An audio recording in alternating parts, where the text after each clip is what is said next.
내 몸에 하찮은 곳은 단 한 군데도 없다. 백사장이 아니더라도 모래 한 톨은 아무런 주의도 관심도 끌지 못합니다. 사실 모래는 적어도 한 움큼 정도가 최소 단위쯤 되는 양수이지 한 톨이나 한 알이란 말은 잘 사용하지 않을 정도로 미세한 물질이지요. 그러니 모래 알갱이 몇 개쯤은 무시하기 쉽습니다. 하지만 신발 속에 들어가면 그게 얼마나 크게 느껴지는지 모릅니다. 여간 불편하고 신경 쓰이는 게 아니지요. 처음에는 별거 아니다 싶어 무시하지만 한참 걷다 보면 신발 속을 돌아다니며 둔한 발을 아주 민감하게 만듭니다. 결국 신발을 벗어 탈탈 털어내지 않을 수 없습니다. 평소에는 아무런 관심이나 주의를 끌지 못하던 모래가 그렇게 커 보일 수가 없지요. 그게 굳이 사물이 아니어도 그렇습니다. 우리 몸속 여러 장기와 기관들이야 눈에 보이지 않으니 딱히 어디 고장이라도 나지 않은 한 의식하지 못하고 지내지요.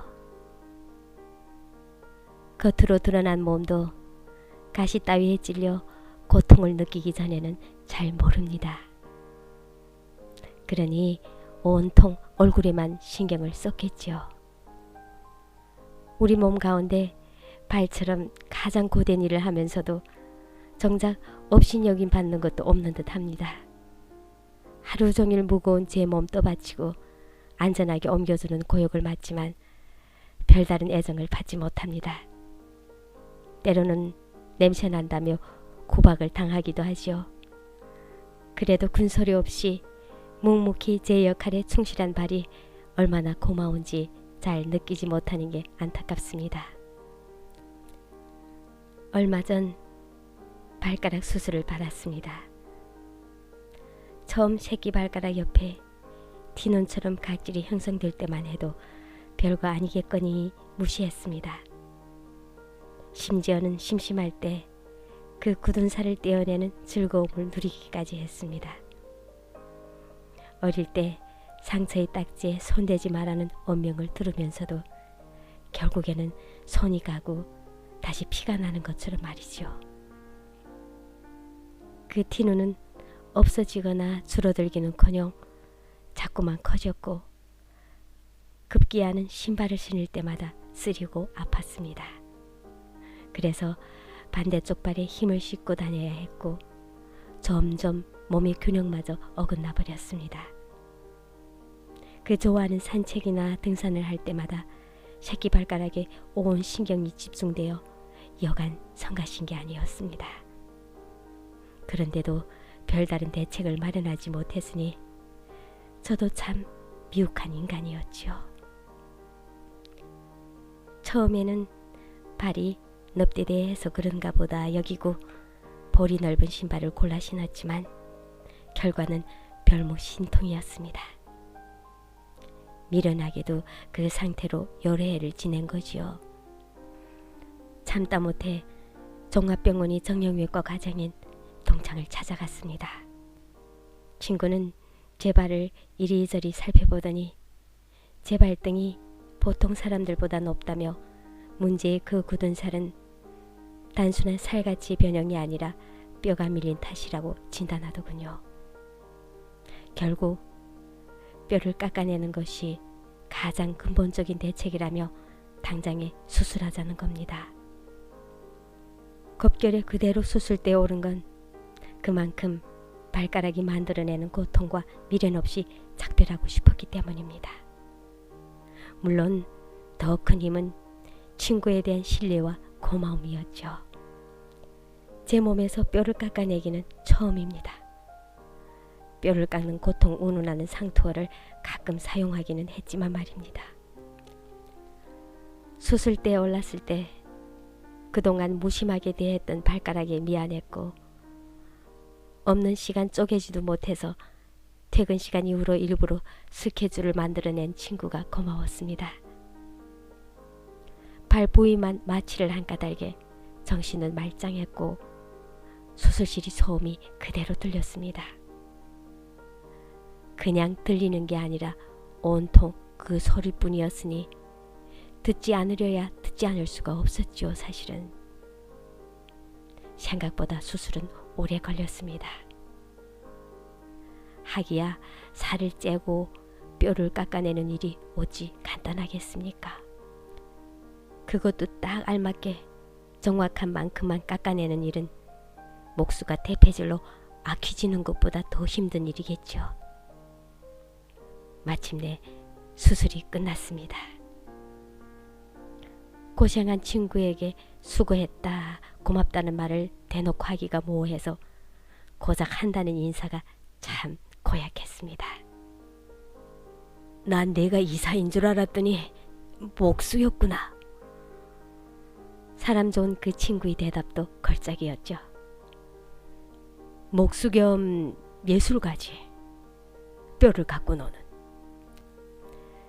수술 후 며칠 동안은 밖에 나갈 때 어쩔 수 없이 지팡이를 짚어야 했습니다. 아직은 지팡이를 짚고 다닐 나이가 아닌데 싶어 조금은 남세스럽기까지 했습니다. 하지만 이내 항상 지팡이에 의존해야 걸을 수 있는 어르신들이 고충을 떠올렸습니다. 지하철 환승역처럼 복잡한 곳에서 분초를 다투며 걸을 때마다 솔직히 속으로는 느린 걸음걸이의 어르신들에게 짜증내는 경우가 많았습니다.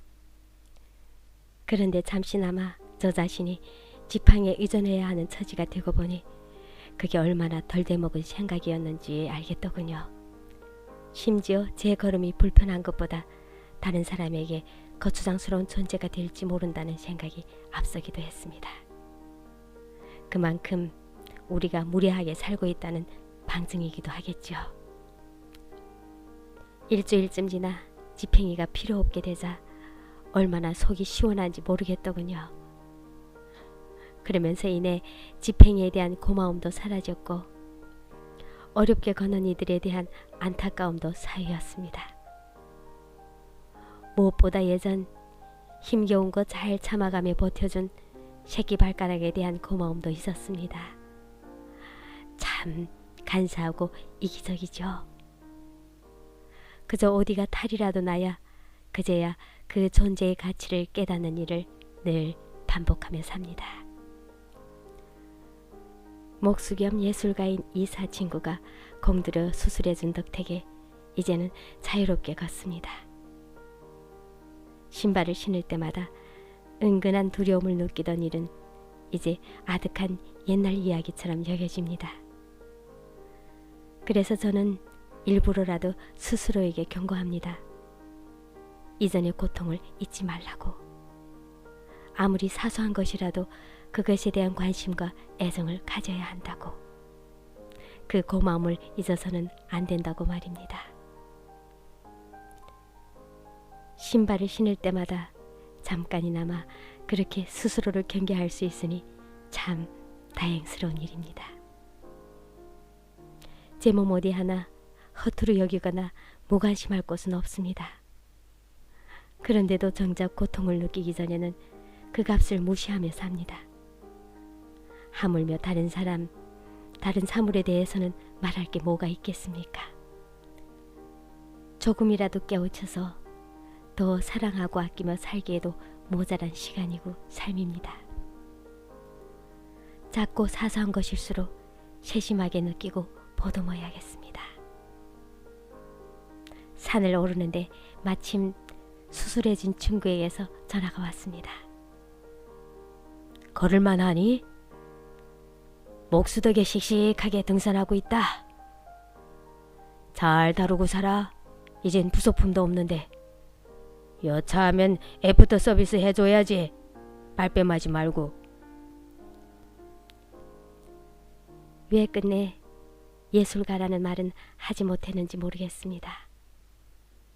하지만 그가 제게 베푼 예술은 뼈가 아니라 정신에 대하였음을 잘 압니다.